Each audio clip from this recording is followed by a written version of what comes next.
It's 3 a.m. You're not in danger. Nothing is wrong. You are lying in a warm, safe bed. And your brain has decided that right now is the perfect time to remind you of something stupid you said 6 years ago. And then your finances. And then that weird text. And then, for no reason at all, the sudden certainty that everyone you love is going to leave you. You're exhausted. You have to be up in 4 hours. And your mind is sprinting like it's being chased. So here's the question nobody ever answers. Why does your brain do this? Why is it worse at night? And why, of all the times, does it wait until you're safe to start the panic? The answer is older than you'd think. And once you know it, 3 a.m. stops feeling like a curse. Welcome back to Wired. Today, the 3 a.m. spiral. The thing you've almost certainly done recently that nobody taught you how to stop.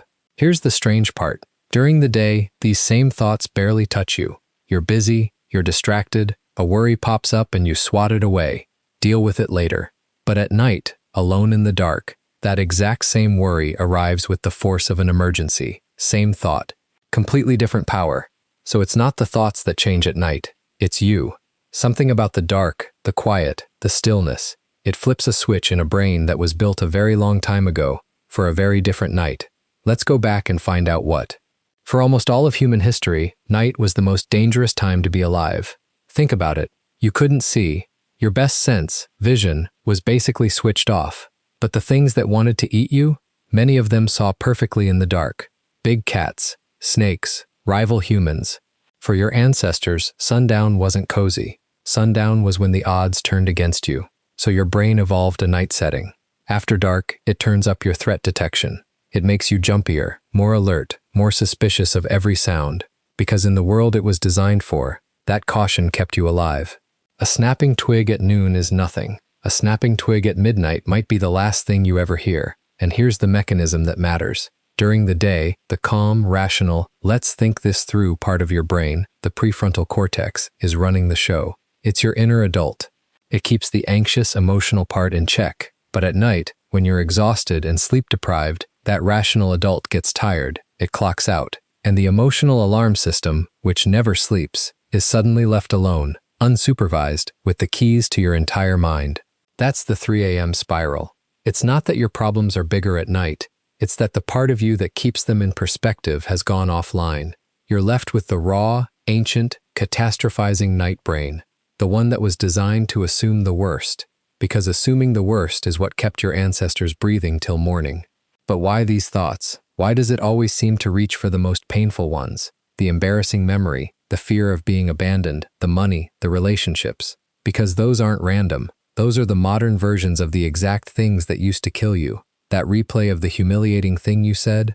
To your ancient brain, humiliation meant losing status. And losing status in a small tribe meant getting pushed to the edge of the group. And the edge of the group was where the predators picked you off. So your brain flags social embarrassment as a survival threat. It replays it at night to make sure you never do it again. The money panic? That's ancient scarcity fear, the terror of not having enough to survive the winter. The 3 a.m. certainty that the people you love will leave you? That's the oldest fear there is. Being abandoned by your tribe, alone, in the dark, where alone means dead. Your brain isn't malfunctioning when it drags up these specific horrors. It's doing threat assessment. It's running through everything that could get you exiled, starved, or abandoned, the ancient trinity of death. And it's doing it at night, on purpose, because night was when your ancestors had nothing to do but lie there and stay alert. The tragedy is just that it can't tell the difference between "a lion is outside" and "I sent a slightly awkward email." To the night brain, both are threats to survival. Both get the full 3 a.m. treatment. So why can't you just stop? Why doesn't knowing all this make it go away? Because the system is faster than you are perking. The emotional part of your brain, the amygdala, the alarm, processes a threat in milliseconds. The rational part, the one that could say, "Hey, this is fine, go to sleep," is slow. By the time your logical brain shows up to calm things down, the alarm has already fired, the stress chemicals are already in your blood, your heart is already going. You're not overthinking by choice. You're trying to reason with a fire alarm that's already screaming. And it gets worse, because the spiral feeds itself. You're anxious, so you can't sleep. You can't sleep, so you get more exhausted.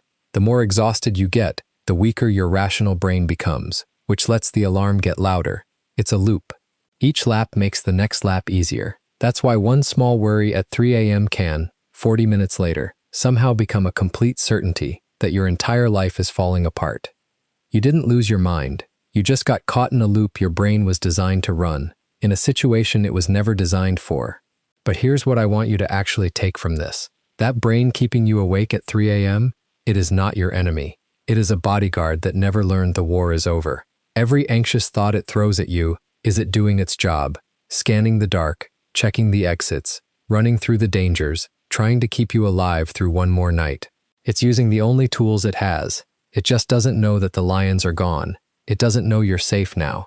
Nobody ever told it. So it keeps watch, every night, the way it kept watch over every ancestor you've ever had, all the way back. And think about what that actually means.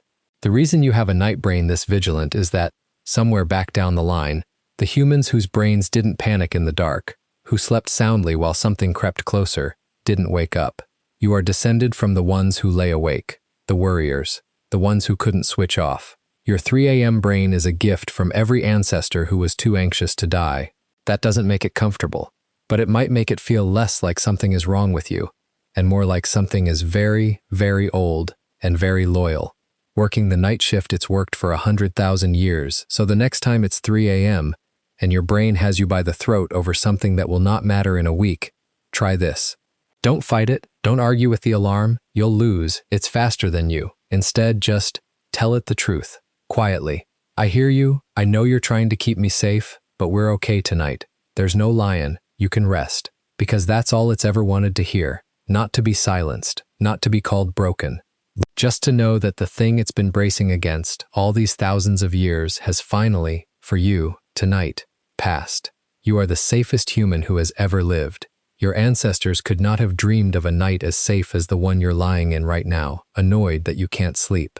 That safety is the whole prize. It's just that the guard hasn't put down the spear yet. Nobody told him he could. So tell him, every night if you have to, and sleep if you can. Not because the fear is stupid, but because, for the first time in 10,000 years, it's finally safe to. If you're watching this at 3 a.m. right now, first, go to sleep. But also, you're exactly who I made this for. This channel is about finding the ancient human reason behind the things you never questions about. Subscribe, there's a new one every week. And in the comments, what does your brain always reach for at 3 a.m.? Say it out loud. It's smaller in the daylight, I promise. I'm wired, and you're stranger and safer than you think.